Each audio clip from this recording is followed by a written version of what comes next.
Assalamu alaikum warahmatullahi wabarakatuh. Jama'a barkamu da wannan rana, barkamu da wannan lokaci. Idan yau ne farkon zuwan kan wannan channel namu, muka danna mana subscribe, ka mana liking da share insha Allah domin samun sabbin shirye-shirye mai zaran mun dora insha Allah sakamakon an ji mu shiru kwana biyu insha Allah. Yau ga wani sirri da zamu bada. Wannan sirri ne na kamar mutum yana nisa, ana son a gan ina yake ne, ko wani hali yake ciki ne, ko an dan jima da jin mutum insha Allah. To ana aikata wannan aiki insha Allah. Sai to idan ana so aikatar da wannan aiki, wato ana samun kwarya dai, kwarya wadda aka sani insha Allah, ko mai dan girma haka, sai a samu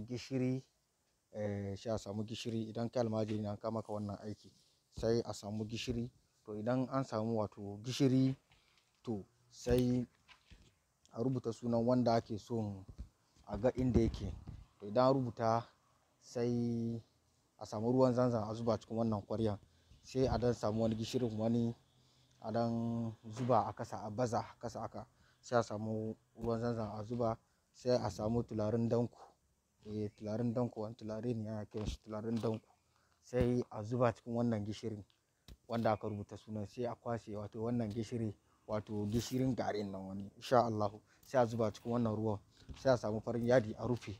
Sai inda aka baza wannan gishirin nan ana rubuta sunan wannan mutumin nan, sai a dauki kwaryan nan da ruwan nan a dora, sai a samu farin raga a rufe wannan kwarya.